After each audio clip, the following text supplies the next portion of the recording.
अस्सलाम वालेकुम। मैं हूं पारस जहां से। 18 मई 1974 की सोबर हफ्ते का दिन पाकिस्तान में बज़ाहिर सब नॉर्मल था। यह हफ्तेवार छुट्टी का दिन था, इसलिए ज्यादातर लोग सुबह सवेरे ख्वाब खरगोश के मजे ले रहे थे। शदीद गर्मी के दिन थे। फजा में एक अजीब सा सुकूत छुपा हुआ था, ऐसा सुकूत जैसे वक्त भी लम्हे भर को ठहर गया हो। लेकिन फिर अचानक रेडियो पाकिस्तान की लहरों से एक ऐसी खबर फूटी जिसने पूरे मुल्क में गोया जलजला बर्पा कर दिया। चंद जुमले मगर उनके असरात बिजली बनकर गिरे। यह खबर सिर्फ पाकिस्तान नहीं बल्कि पूरी दुनिया के लिए एक झटका थी। रियासती इदारों से लेकर सियासी हलकों तक, फौजी स्टैब्लिशमेंट, सिविल हुकूमत, ऑपोजिशन, ब्यूरोक्रेसी और अवाम सब एक ही सवाल करने लगे कि यह हो क्या गया है। खबर यह थी कि भारत ने राजस्थान के सहरा पोखरान में एक कामयाब एटमी तजुर्बा कर लिया है। लेकिन रुकिए, आखिर ये 1974 का तजुर्बा ये कहां से आ गया? क्या भारत ने एटमी धमाके 1998 में नहीं किए थे? जब 11 और 13 मई के तजुर्बात के जवाब में पाकिस्तान ने 28 मई 1998 को चागी में अपने कामयाब एटमी धमाके कर डाले। लेकिन हकीकत यह है कि भारत ने अपना पहला एटमी तजुर्बा 1974 में ही स्माइलिंग बुद्धा के खुफिया कोड नेम से कर लिया था। अगरचे भारत ने उसे बज़ाहिर पुरअमन एटमी धमाका करार दिया, मगर दुनिया समझ चुकी थी कि यह सिर्फ साइंसी तजुर्बा नहीं बल्कि जनूबी एशिया में एक नए ताकत के दौर का आगाज था। पाकिस्तान को मालूम हो गया कि भारत का यह इक़दाम पाकिस्तान की कौमी सलामती के लिए संगीन खतरा बन चुका है। इंडिया के पास एटम बॉम्ब बनाने की सलाहियत आ चुकी थी। वो किसी भी वक्त एटम बॉम्ब बनाकर पाकिस्तान पर हमला कर सकता था। पाकिस्तान के पास अब कोई चारा नहीं था सिवाय इसके कि वो भी एटमी सलाहियत हासिल करने पर काम शुरू करते। उस वक्त पाकिस्तान के वजीर आजम जुल्फिकार अली भुट्टो ने अपना ही एक तारीख साज फिक्रा दोहराया, हम घास खाएंगे लेकिन एटम बॉम्ब जरूर बनाएंगे। वैसे तो पाकिस्तान ने एटमी दौर की बुनियाद बहुत पहले रख दी थी। पाकिस्तान एटॉमिक एनर्जी कमीशन 1956 में कायम किया गया था। इसका बुनियादी मकसद इब्तिदा में सिर्फ पुरअमन एटमी तहकीक, तवानाई के जराए और साइंसी तरक्की शामिल था। डॉक्टर मुनीर अहमद खान और डॉक्टर IH उस्मानी जैसे नामवर साइंसदान इस पर काम कर रहे थे। उस वक्त दुनिया में पुरअमन मकासद के लिए एटमी प्रोग्राम की इजाजत थी, बल्कि अमेरिका ने तो इसकी हौसला अफजाई के लिए एटम्स फॉर पीस के नाम से एक प्रोग्राम भी मुतारिफ करवाया था, जिसमें पुरअमन मकासद के लिए पाकिस्तान समेत कई तरक्की पजीर ममालिक को लो एनरिच्ड यूरेनियम के लिए रिएक्टर्स फराहम किए गए थे। इस प्रोग्राम का एक मकसद एटमी तवानाई के फैलाव को कंट्रोल करना और दूसरा दुनिया को सोवियत यूनियन के मुकाबले में अमेरिका के मजीद करीब करना है। लेकिन ये यूरेनियम एनरिचमेंट या यूरेनियम की अफजूदगी है क्या? इसका न्यूक्लियर बॉम्ब बनाने में क्या किरदार है? ये सेंट्रीफ्यूजेस ये किस बला का नाम है? तो आइए आपको आसान अल्फाज में समझाते हैं। एटम बॉम्ब बनाने के लिए फिजिल मटेरियल की जरूरत होती है। ये वो मवाद है जो कि चेन रिएक्शन में काम आता है और इस मकसद के लिए इंतहाई रेडियो एक्टिव और अनस्टेबल अनासर की जरूरत है जो चेन रिएक्शन को जारी रख सकें। चेन रिएक्शन दो अनस्टेबल एटम्स को तोड़ देने का नाम है, जिससे इंतहाई खतरनाक एनर्जी खारिज होती है और ये चेन रिएक्शन मुसलसल जारी रहे तो इस कदर एनर्जी और रेडिएशन खारिज होती है कि पूरा शहर तबाह कर सकती है और इस तबाहशुदा शहर को कई सदियों के लिए इंसानी जिंदगी के लिए बंजर बना सकती है। यूरेनियम और प्लूटोनियम सिर्फ यही दो ऐसे अनासर हैं जो इस चेन रिएक्शन के लिए इस्तेमाल हो सकते हैं और इसमें भी यूरेनियम वो एलिमेंट है जिसका इस्तेमाल सबसे ज्यादा होता है। यूरेनियम का एटॉमिक मास U-238 है और इसमें बहुत मामूली तादाद में U-235 आइसोटोप्स होते हैं और यही एटम बॉम्ब बनाने में इस्तेमाल होते हैं। सादा जुबान में फर्ज करें कि अगर आपके पास 1 किलो यूरेनियम है तो इसमें सिर्फ 0.7% U-235 आइसोटोप्स होंगे। U-238 में से U-235 आइसोटोप्स को अलग करने के अमल को यूरेनियम की अफजूदगी या यूरेनियम एनरिचमेंट कहा जाता है। ये 3 से 5% अफजूदा शुदा यूरेनियम बिजली बनाने के लिए इस्तेमाल की जाती है और 20% तक यूरेनियम मेडिकल समेत मुख्तलिफ पुरअमन मकासद के लिए इस्तेमाल की जाती है। इसे लो एनरिच्ड यूरेनियम कहा जाता है। मगर एटम बॉम्ब बनाने के लिए आपको ऐसे यूरेनियम की जरूरत होती है जिसमें 90% तक U-235 आइसोटोप्स मौजूद हों और 90% तक अफसूदा शुदा यूरेनियम को वेपन ग्रेड यूरेनियम या हाईली एनरिच्ड यूरेनियम कहा जाता है। यूरेनियम की अफजूदगी के लिए लंबी सिलेंडर नुमा मशीनों में यूरेनियम को इंतहाई तेज तरीन रफ्तार से घुमाया जाता है, जिससे हल्के यानी कि U-235 आइसोटोप्स अलग कर लिए जाते हैं और ये एटम बॉम्ब की तैयारी का सबसे मुश्किल मरहला होता है। अगर आपके पास वॉरहेड हो और एक अदद एटम बॉम्ब का डिजाइन भी मौजूद हो, लेकिन आपके पास 90% तक अफसूदा शुदा यूरेनियम ना हो, तो आपका ये एटम बॉम्ब बेकार है। पाकिस्तान को भी यूरेनियम अफजूदगी के लिए इस अमल के एक इंतहाई माहिर साइंटिस्ट और सेंट्रीफ्यूजिस्ट की जरूरत थी। पाकिस्तान में पहले ही एटमी साइंसदान और माहिर फिजिक्स की किल्लत थी कि अचानक ऐसा हुआ कि पाकिस्तान में तो बौछार आ गया। पाकिस्तान के नामवर एटमी साइंसदान डॉक्टर अब्दुल सलाम ने न्यूक्लियर बॉम्ब प्रोजेक्ट का हिस्सा बनने से साफ इनकार कर दिया। जी हां, ये वही डॉक्टर अब्दुल सलाम हैं जिनको आगे चलकर फिजिक्स का नोबेल इनाम भी दिया गया, जबकि अक्सरियत का मानना है कि वो एटमी टेक्नोलॉजी के सिर्फ पुरअमन मकासद के इस्तेमाल के हामी थे। लेकिन बाज लोगों का कहना है कि चूंकि उनका ताल्लुक एक ऐसी मजहबी अकलियत से था जो मुसलमान होने की दावेदार है, लेकिन खत्म नबूवत के इनकार के बायस उन्हें 1973 के आईन में गैर मुस्लिम करार देकर उनके मजहब की तबलीग और अशात पर पाबंदियां आयद कर दी गई थी और डॉक्टर अब्दुल सलाम इस बात से नाला थे। वजह जो भी हो, लेकिन इस हसास मौके पर जब पाकिस्तान को अपनी बका और सलामती के लिए हर सूरत इस प्रोजेक्ट को कामयाब करना था, एक साइंसदान का अलग होना ये रियासत, हुकूमत और अवाम सबके लिए एक बहुत बड़ा सदमा था। लेकिन वो कहते हैं ना कि अल्लाह एक दर बंद करता है तो 100 दर खोल देता है। अगस्त और सितंबर 1974 में वजीर आजम जुल्फिकार अली भुट्टो को डॉक्टर अब्दुल कदीर खान के नाम से एक गुमनाम एटमी साइंसदान के खतूत मौसूल हुए, जिसमें एटम बॉम्ब की तैयारी में मदद की पेशकश की गई थी। भुट्टो ने पहले तो खत पर ज्यादा तवज्जो नहीं दी, लेकिन डॉक्टर अब्दुल कदीर खान ने दूसरे खत में बताया कि पाकिस्तान के लिए प्लूटोनियम का इस्तेमाल करना सूदमंद नहीं होगा। इसके लिए अफजूदा शुदा यूरेनियम दरकार है जिसमें वो मदद कर सकते हैं। ये खत पढ़कर भुट्टो के कान खड़े हो गए। वो ऐसे ही किसी शख्स की तलाश में तो थे, लेकिन क्या एक गुमनाम साइंटिस्ट के खुफिया खत पर भरोसा करना ठीक होगा? क्या ऐसे ही किसी भी शख्स को पाकिस्तान की हसास तरीन तंसीबात तक रसाई दी जा सकती है? इस मकसद के लिए वजीर आजम भुट्टो ने डॉक्टर अब्दुल कदीर खान से मुतालिक तहकीकात शुरू करवा दी और मुकम्मल ओके की रिपोर्ट मिलने पर उन्हें पाकिस्तान आने की दावत दी। डॉक्टर अब्दुल कदीर खान 1 अप्रैल 1936 को भारतीय शहर भोपाल में पैदा हुए। उनके वालिद अब्दुल गफूर खान एक स्कूल टीचर थे और महकमा तालीम से वाबस्ता थे, जबकि वालदा जुलेखा बेगम निहायत मजहबी और समझदार खातून थीं। घर का माहौल तालीम, नज़्म ज़ब्त और कौमी शऊर से भरपूर था, जिसने कम उम्री में ही अब्दुल कदीर खान की शख्सियत पर गहरा असर डाला। डॉक्टर अब्दुल कदीर खान के मुताबिक उनकी वालदा का ताल्लुक वादी तीरा से था, जबकि उनके वालिद का ताल्लुक अफगानिस्तान के इलाके गौर से था और वो औरकजई पठान थे। डॉक्टर अब्दुल कदीर खान के आबा व अजदाद अफगानिस्तान के मशहूर बादशाह सुल्तान शहाबुद्दीन गौरी की फौज के साथ हिंदुस्तान आए थे और फिर भोपाल में बसकर यहीं के होकर रह गए थे। मेरा ताल्लुक भोपाल से है और भोपाल एक मुसलमान रियासत थी जहाँ पर ज़्यादातर पठान लोग ही थे।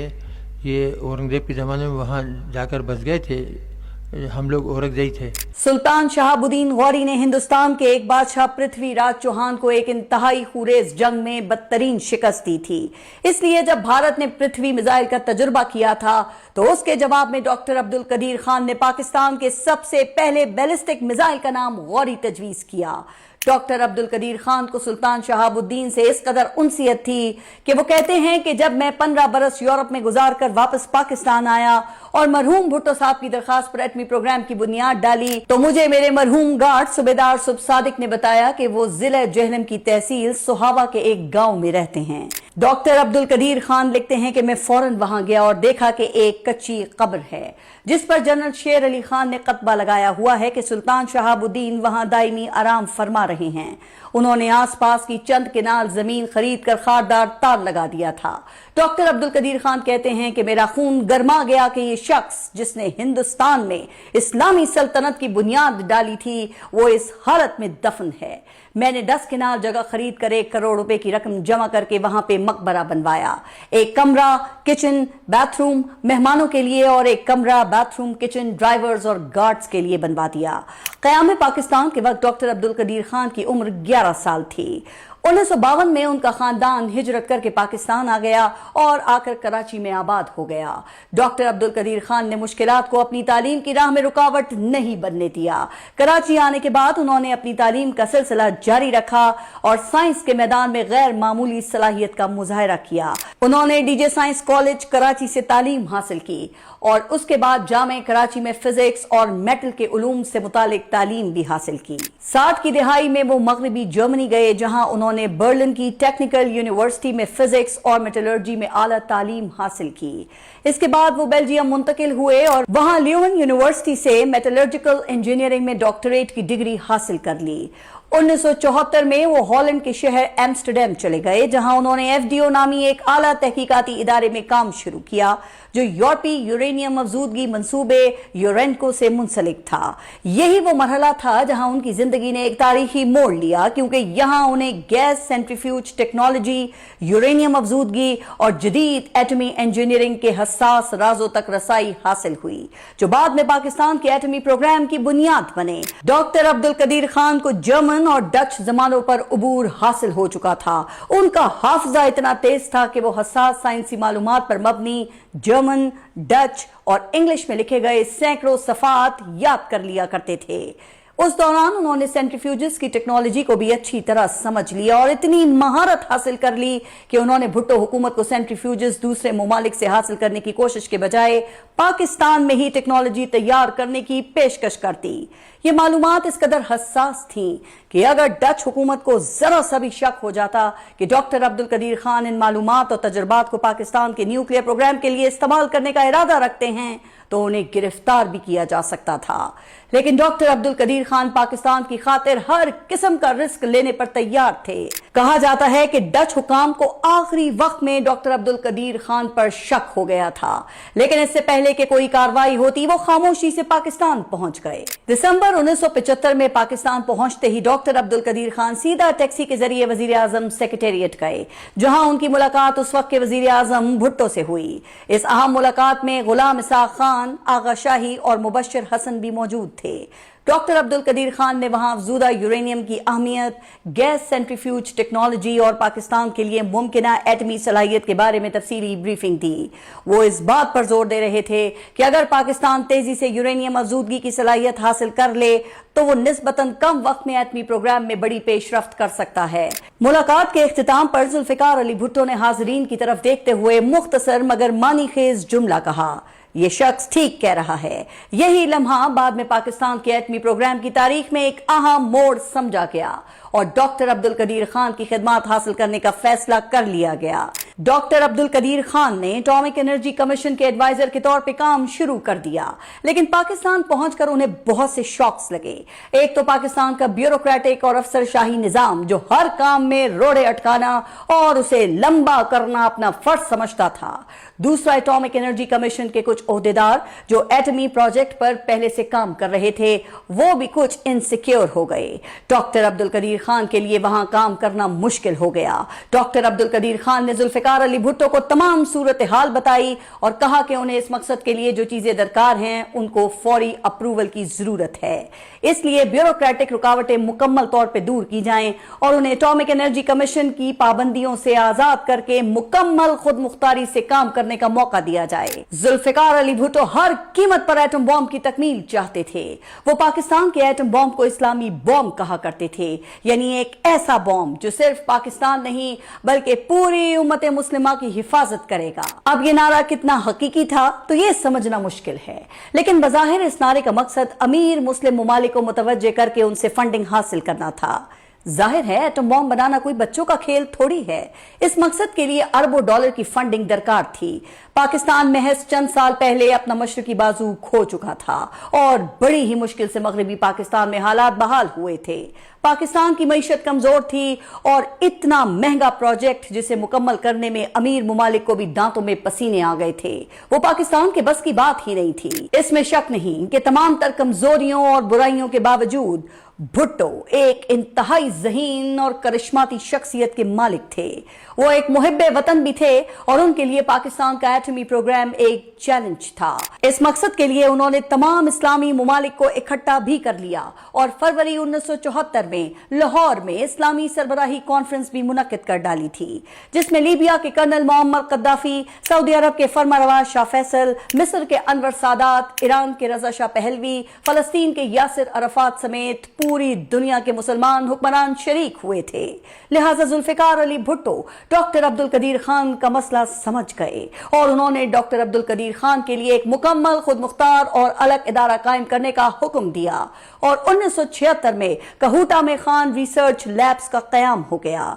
ये इदारा डॉक्टर अब्दुल कदीर खान के नाम पर ही कायम किया गया, लेकिन आज ये इदारा कहूटा रिसर्च लैब्स के नाम से जाना जाता है। डॉक्टर अब्दुल कदीर खान ने जर्मनी, बेल्जियम और हॉलैंड में हासिल किए गए तमाम तजुर्बात और महारत यहां पर लगा दी और इस प्रोजेक्ट को प्रोजेक्ट 706 का खुफिया कोड नेम दिया गया। ये मंसूबा इंतहाई खुफिया था और पाकिस्तान की कौमी सलामती इसी एक मंसूबे पर मुनहसर थी।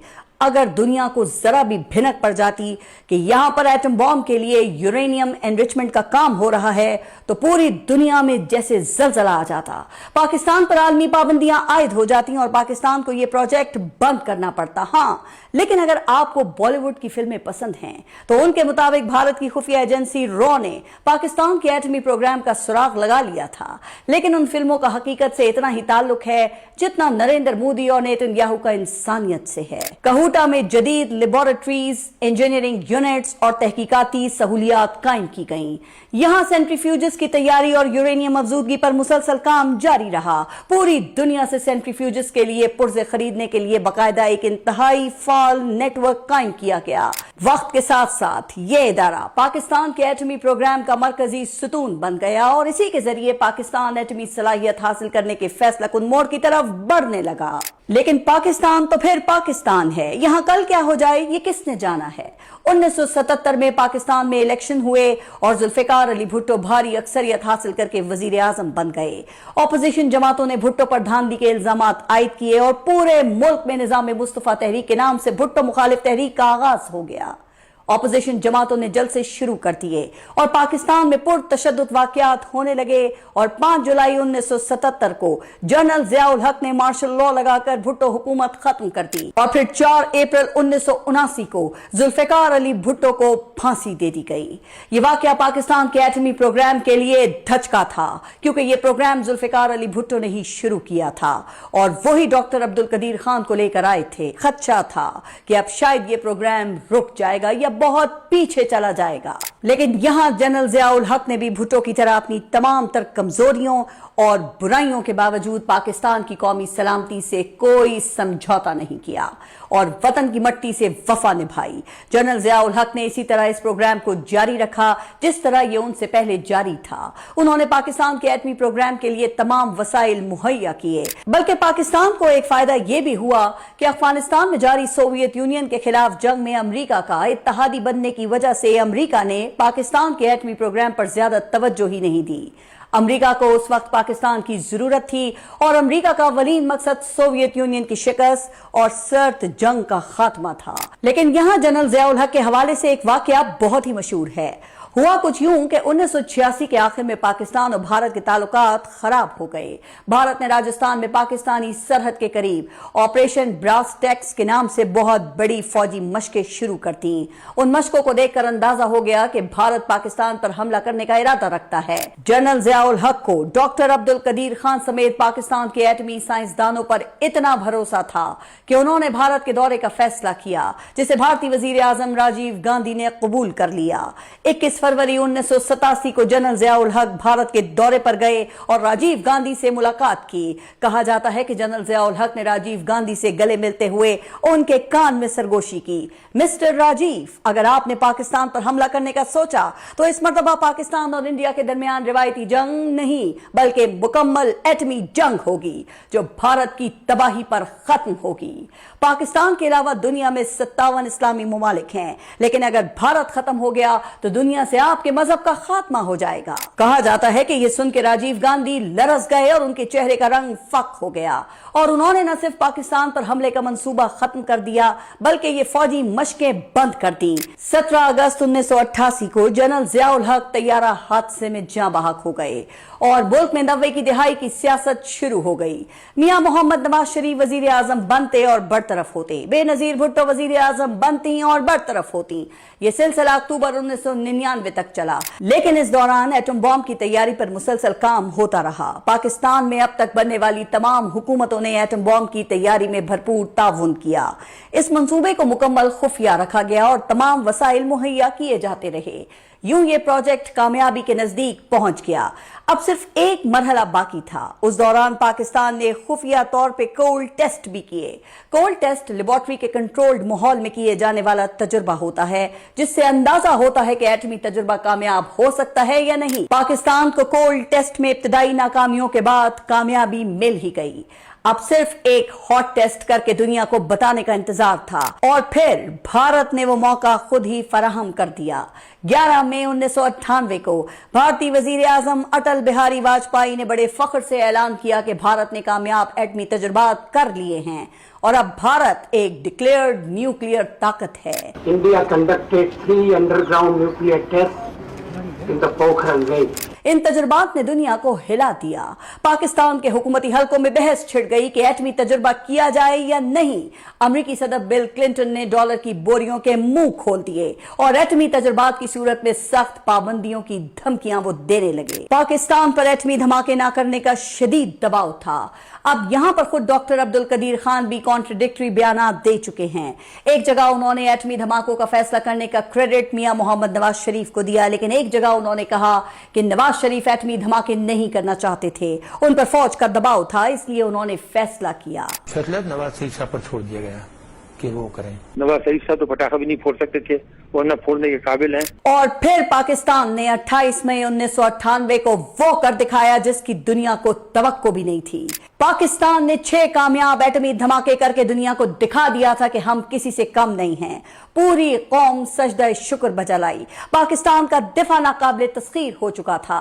अब किसी दुश्मन को पाकिस्तान पर हमला करने की जुर्रत नहीं थी। पाकिस्तान और भारत के एटमी तजुर्बात ने दुनिया को हिला दिया। दुनिया के तमाम ममालिक के एटमी प्रोग्राम्स की सख्त निगरानी की जाने लगी और इन ममालिक में ईरान भी शामिल था, जो नॉन प्रोलिफरेशन ट्रीटी या NPT का सिग्नेटरी था।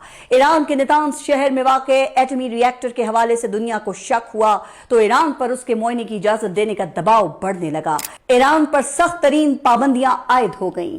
आखिर अगस्त 2002 में ईरान ने अक़वाम मुत्तहिदा के तहत एटमी हथियारों के फैलाव की रोकथाम की इंटरनेशनल एटॉमिक एनर्जी एजेंसी या IAEA को मुआयने की इजाजत दे दी। इन साइट्स में यूरेनियम अफजूदगी का कोई सबूत तो ना मिल सका, लेकिन वहां के सेंट्रीफ्यूजेस के मुआयने में जो बात सामने आई उसने दुनिया को हिला दिया। इन सेंट्रीफ्यूजेस के डिजाइन यूरोपीय यूनियन के इदारे यूरेनको से मुमासलत रखते थे, जहां डॉक्टर अब्दुल कदीर खान काम करते रहे और यही डिजाइन पाकिस्तान के सेंट्रीफ्यूजेस के भी थे। तहकीकात हुई तो पता चला कि यह टेक्नोलॉजी एक नेटवर्क के जरिए ईरान और लिबिया समेत कुछ दीगर ममालिक को भी फराहम की गई है। इस नेटवर्क को डॉक्टर अब्दुल कदीर खान नेटवर्क का नाम दिया गया और पाकिस्तान पर पाबंदियों की बातें होने लगी। ये वक्त पाकिस्तान के लिए बहुत मुश्किल था। यकीनन डॉक्टर अब्दुल कदीर खान इतनी महंगी, बड़ी और हसास टेक्नोलॉजी सिर्फ अपने बलबूते पर तो ट्रांसफर नहीं कर सकते थे। पाकिस्तान में हंगामी इजलास हुए और फिर एक ही फैसला हुआ कि पाकिस्तान की बचत का तकाजा यह है कि डॉक्टर अब्दुल कदीर खान तमाम इल्जामात अपने ऊपर ले लें। डॉक्टर अब्दुल कदीर खान पाकिस्तान को बचाने की खातिर तमाम इल्जामात कबूल करने पर तैयार हो गए। उस वक्त के सदर जनरल परवेज मुशर्रफ से मुलाकात के बाद डॉक्टर अब्दुल कदीर खान ने PTV पे तमाम इल्जामात कबूल कर लिए और पाकिस्तान को क्लीन चिट मिल गई। The investigation has established that many of the reported activities did occur and that these were inevitably initiated at my behest. In my interviews with the concerned government officials, I was confronted with the evidence and the findings, and I have voluntarily admitted that much of it is true. ये अफसोसनाक मनाजिर देखकर हर पाकिस्तानी रो पड़ा। Doctor Abdul Qadeer Khan दुनिया की नजर में तो zero बन गए, लेकिन पाकिस्तानियों की नजर में वो हीरो से सुपर हीरो बन गए। इस वाक़े के बाद डॉक्टर अब्दुल कदीर खान की सिक्योरिटी इंतहाई सख्त कर दी गई। खदशा था कि कोई बैरूनी एजेंसी उनको निशाना बना सकती है। डॉक्टर अब्दुल कदीर खान की मुलाकातों और आमदोरफ्त पर पाबंदी आयद हो गई और वो एक तरह से घर में नजरबंद हो गए। यूरोप में एक बेहतरीन नौकरी करने वाले इस इंतहाई ज़हीन और काबिल साइंटिस्ट ने पाकिस्तान के दिफा को नाकाबिले तस्खीर بنانے کے بعد پاکستان کے لیے اپنی آزادی کی قربانی بھی دے ڈالی۔ ڈاکٹر عبد القدیر خان نے اگلے 20 سال ایک طرح کی عمر قید میں ہی گزارے۔ ان کی فیملی کو کئی مشکلات کا سامنا کرنا پڑا۔ ان کی زندگی کے آخری کچھ سالوں میں پابندیاں نرم ہوئیں تو اس دوران وہ مختلف اخبارات میں کالم لکھتے رہے اور ٹی وی انٹرویوز بھی دیتے رہے، اور 10 اکتوبر 1921 کو پاکستان کا یہ روشن ستارہ غروب ہو گیا۔ ڈاکٹر عبد القدیر خان کی وفات کی خبر ملک میں جنگل کی آگ کی طرح پھیل گئی اور عوام ان کی نماز جنازہ میں شرکت کے لیے امنڈ آئے۔ آخر میں بس اتنا ہی کہوں گی کہ ڈاکٹر عبد القدیر خان صاحب، ہمیں آپ پر فخر تھا، ہے اور رہے گا۔ آپ پاکستان کے ہیرو تھے، ہیں اور ہمیشہ ہیرو رہیں گے۔ اللہ حافظ۔